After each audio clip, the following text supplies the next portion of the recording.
di bawah langit kelabu yang menyelimuti perbukitan karst Gunung Kidul pada abad ke-17. Angin berbisik, membawa aroma, belerang, dan tanah basah. Tanah ini bukan sekadar hamparan batu kapur yang gersang, melainkan sebuah wilayah yang dijaga oleh sumpah-sumpah lama yang terkubur di dalam gua terdalamnya. Seorang lelaki bernama Arya Sena berdiri di puncak Bukit Kapur, menatap lembah yang tampak tenang, namun menyimpan getaran magis yang gelisah. Pakaiannya yang terbuat dari kain kasar berwarna gelap berkibar, memperlihatkan otot-otot lengannya yang terlatih oleh latihan bela diri bertahun-tahun. Arya Sena bukanlah prajurit biasa. Ia adalah pewaris tunggal aliran bela diri naga karst, sebuah teknik tempur yang memanfaatkan aliran energi bumi. Di pinggangnya terselip sebilah keris, tanpa luk yang pamornya bersinar redup, kebiruan setiap kali ada ancaman gaib mendekat. Kabar burung tentang bangkitnya Kiai Jagatsatru, seorang dukun ilmu hitam yang mencari jantung naga bumi,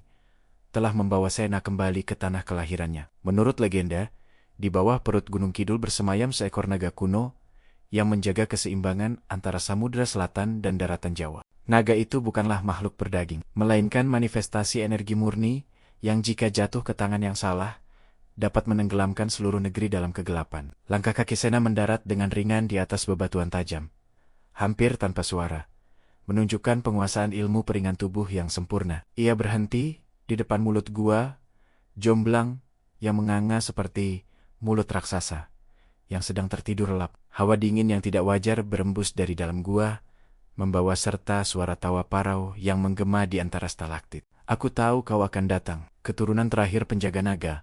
Suara itu terdengar seperti gesekan batu yang saling beradu. Arya Sena tidak membalas dengan kata-kata, ia hanya memusatkan napasnya, mengumpulkan energi dari pijakan kakinya menuju ulu hati. Dari kegelapan gua, muncul sosok-sosok bayangan yang bentuknya menyerupai manusia, namun memiliki mata yang bersinar merah pekat. Mereka adalah Gandarwa Karang, makhluk yang dipanggil oleh Kiai Jagatsatru untuk menghalangi siapapun yang berani mendekat. Sena mengambil posisi kuda-kuda rendah.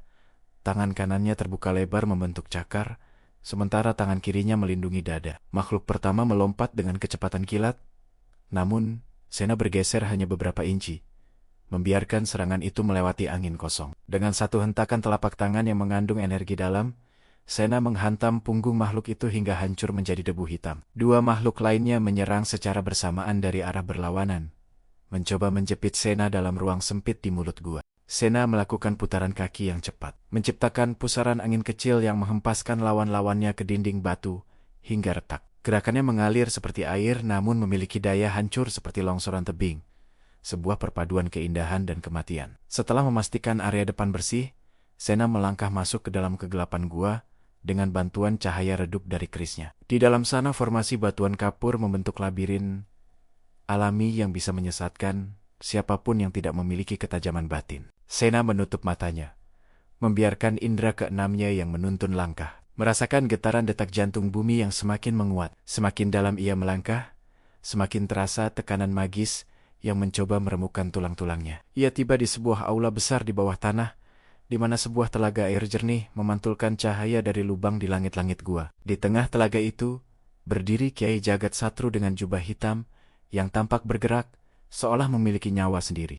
Di tangan sang dukun, terdapat sebuah bola kristal yang berisi denyut cahaya keemasan. Itu adalah esensi dari naga bumi yang mulai dicuri. Tanpa jantung ini, Gunung Kidul akan runtuh, dan penduduknya akan menjadi budak kegelapanku selamanya, ujar Kiai Jagatsatru dengan sombong. Sena mencabut kerisnya, dan seketika itu juga, seluruh gua bergetar hebat, seolah merespons kemunculan senjata suci tersebut. Bumi tidak memberikan kekuatannya untuk disembah oleh keserakahan, melainkan untuk menjaga harmoni hidup, saut Sena dengan suara rendah, namun menggelegar. Pertarungan pun pecah, ketika Kiai Jagatsatru melemparkan bola-bola api hitam yang meledak saat bersentuhan dengan permukaan air. Sena melompat dari satu batu ke batu lainnya dengan lincah, menghindari ledakan yang menghujani area telaga. Ia melemparkan kerisnya ke udara, dan dengan gerak isyarat tangan, keris itu terbang memutar, menciptakan perlindungan cahaya di sekelilingnya. Kiai Jagatsatru kemudian merapalkan mantra terlarang yang membangkitkan arwah prajurit masa lalu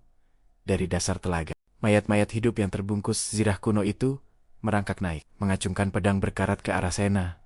Sena harus menghadapi puluhan lawan sekaligus, sambil tetap menjaga fokusnya pada sang dukun yang terus menyerap energi naga. Ia menggunakan teknik sapuan naga tanah, sebuah tendangan rendah yang menghancurkan kaki-kaki mayat hidup tersebut dalam satu gerakan melingkar. Setiap kali tangannya menghantam lawan, terdengar suara dentuman yang menandakan kekuatan fisik yang telah melampaui batas manusia biasa. Darah mulai menetes dari pelipis Sena. Namun, semangatnya justru semakin berkobar seiring dengan semakin terancamnya keseimbangan alam. Kiai Jagatsatru tertawa melihat Sena yang mulai terdesak oleh jumlah lawan yang seolah tak ada habisnya. Namun, Sena menyadari bahwa ia tidak bisa memenangkan pertarungan ini hanya dengan kekuatan fisik semata. Ia berhenti menyerang, berdiri tegak di tengah kepungan, dan mulai menggumamkan kidung kuno yang diajarkan gurunya di lereng Gunung Sewu.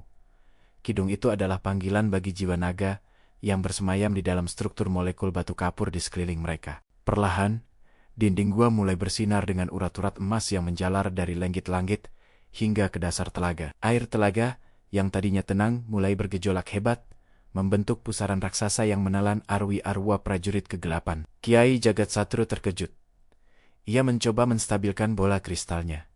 Namun, energi di dalamnya mulai memberontak melawan kendalinya. Kau tidak mungkin menguasai apa yang tidak bisa kau cintai, teriak Sena sambil meluncur secepat anak panah ke arah sang dukun. Sebuah hantaman tinju yang dibalut cahaya keemasan mendarat tepat di dada Kiai Jagatsatru, membuatnya terlempar jauh, menabrak stalagmit. Bola kristal itu terlepas dari genggamannya dan melayang di udara, berdenyut dengan irama yang harmonis dengan napas Sena.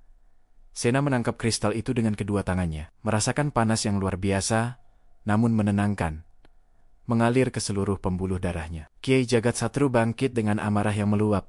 Wajahnya berubah menjadi monster yang mengerikan akibat konsumsi ilmu hitam yang berlebihan. Tubuhnya membesar, kulitnya mengeras menjadi sisik hitam, dan kuku-kukunya memanjang tajam seperti belati. Jika aku tidak bisa memilikinya, maka tidak ada seorang pun yang boleh, teriak monster itu sambil menghantam dasar gua untuk meruntuhkan seluruh struktur di atas mereka. Batu-batu besar mulai berjatuhan dari atap gua, mengancam akan mengubur mereka berdua hidup-hidup di kedalaman bumi. Sena tahu, ia harus segera mengembalikan esensi naga itu ke tempat asalnya, sebelum gerbang dimensi tertutup selamanya. Ia berlari melewati hujan batu, menggunakan instingnya untuk membela setiap bongkahan yang menghalangi jalannya. Monster Jagatsatru mengejarnya dengan kemarahan buta, menghancurkan segala sesuatu yang dilewatinya. Sena tiba di sebuah altar batu yang berada di titik paling dalam gua, tempat di mana energi bumi paling murni berkumpul. Ia meletakkan kristal itu di atas altar. Namun tepat saat itu, cakar monster Jagatsatru merobek bahu kirinya. Sena merintih kesakitan, namun ia tetap bertahan, mencengkeram lengan monster itu, dan menggunakan teknik bantingan gunung Merapi. Tubuh besar monster itu terhempas ke lantai gua dengan dentuman yang menggetarkan seluruh perbukitan Gunung Kidul hingga ke permukaan. Dengan sisa tenaganya, Sena menusukkan kerisnya ke pusat jantung kristal naga untuk menyatukan kembali energinya dengan tanah. Semburan cahaya menyilaukan meledak dari altar, menyapu seluruh kegelapan dan mengubah monster Jagatsatru menjadi abu dalam seketika. Cahaya itu kemudian menyusup ke setiap retakan batu, memperbaiki dinding gua yang runtuh dan menenangkan amukan alam. Sena jatuh terduduk. Napasnya tersengal-sengal. Tubuhnya dipenuhi luka dan memar yang membiru. Suasana gua kembali hening. Hanya menyisakan suara tetesan air yang jatuh dari stalaktit ke permukaan telaga yang kini jernih kembali. Ia merasa sebuah kehadiran yang agung di sekitarnya. Seolah naga bumi itu sendiri sedang mengucapkan terima kasih melalui getaran di bawah telapak tangannya. Kekuatan magis yang tadinya menekan kini berubah menjadi hangat, menyembuhkan luka-luka di tubuh Sena secara perlahan. Ia bangkit berdiri, menyarungkan kembali kerisnya yang kini telah kehilangan cahaya birunya. Pertanda tugas sucinya telah selesai. Sena melangkah keluar dari gua menuju permukaan, di mana matahari mulai terbenam di ufuk barat, memberikan warna keemasan pada perbukitan Karst. Penduduk desa yang tinggal di kaki bukit keluar dari rumah mereka, merasakan perubahan suasana hati alam yang kini lebih damai. Mereka tidak tahu tentang pertempuran hidup dan mati yang baru saja terjadi di bawah kaki mereka, namun mereka merasa tenang. Sena memperhatikan dari kejauhan, tersenyum kecil, melihat anak-anak kecil kembali bermain di pelataran rumah tanpa rasa takut. Namun, ia tahu bahwa tugas penjaga naga tidak akan pernah benar-benar berakhir selama masih ada manusia yang haus akan kekuasaan. Ia harus tetap mengembara, menjaga rahasia-rahasia kuno yang tersembunyi di pelosok Nusantara dari tangan-tangan yang jahat. Gunung Kidul hanyalah satu dari sekian banyak tempat di mana naga bumi bersemayam dengan damai di bawah lindungan sumpah leluhur. Di tengah perjalanannya menuruni bukit, ia bertemu dengan seorang kakek tua yang sedang mencari kayu bakar. Kakek itu menatap Sena dengan pandangan penuh arti, seolah tahu siapa lelaki di hadapannya itu sebenarnya. Batu yang diam terkadang bicara lebih keras daripada teriakan manusia. Anak muda, ucap kakek itu sambil berlalu. Sena tertegun sejenak, merenungkan kata-kata itu yang sangat dalam maknanya bagi seorang penjaga seperti dirinya. Dunia terus berputar, zaman kerajaan mungkin akan berganti dengan zaman baru yang lebih modern. Namun, mitos akan selalu menemukan jalannya untuk tetap hidup. Naga itu tidak akan pernah mati. Ia hanya tidur, menunggu saat di mana keseimbangan alam kembali terganggu. Aryasena melanjutkan langkahnya, menghilang di balik kabut sore yang mulai turun menyelimuti lembah-lembah hijau. Sejarah akan mencatatnya sebagai bayangan, seorang pahlawan tanpa nama yang menjaga napas bumi agar tetap berembus. Kekuatan sejati bukanlah pada pedang atau mantra, melainkan pada tekad untuk melindungi mereka yang tidak berdaya. Di suatu tempat di masa depan, mungkin akan ada pemuda lain yang merasakan panggilan yang sama dari batu-batu karst ini. Dan naga itu akan tetap di sana, menjadi saksi bisu atas jatuh bangunnya peradaban manusia di tanah Jawa. Angin malam mulai bertiup kencang, membawa pesan ke seluruh penjuru bahwa penjaga naga masih ada dan selalu mengawasi. Setiap jengkal tanah Gunung Kidul adalah tubuh naga yang suci. Setiap tetes air gua adalah air matanya yang murni. Jangan pernah merusak apa yang tidak kau ciptakan, atau naga itu akan terbangun dan menuntut keadilan. Sena menatap bintang-bintang yang mulai muncul satu persatu di langit malam yang bersih tanpa polusi. Ia merasakan kedamaian yang mendalam, sebuah kepuasan batin yang tidak bisa dibeli dengan emas atau jabatan apapun di dunia ini. Langkahnya kini menuju arah selatan, mengikuti bisikan ombak laut kidul yang juga menyimpan rahasia magis yang tak kalah hebat. Perjalanan baru telah menanti, tantangan yang lebih besar mungkin sedang mengintai di balik cakrawala yang gelap. Namun selama ia memegang teguh ajaran naga karst, ia tidak akan pernah merasa sendirian dalam perjuangan ini. Kisah naga Gunung Kidul akan terus diceritakan dari mulut ke mulut, menjadi warisan luhur yang takkan lekang oleh waktu. Demikian kisah epik perjuangan Aryasena dalam menjaga harmoni alam dan membasmi kegelapan. Jangan lupa untuk terus mendukung kami agar kami bisa menyajikan narasi-narasi berkualitas lainnya. Jangan lupa komen, like, share, dan subscribe channel Narasi Sastra.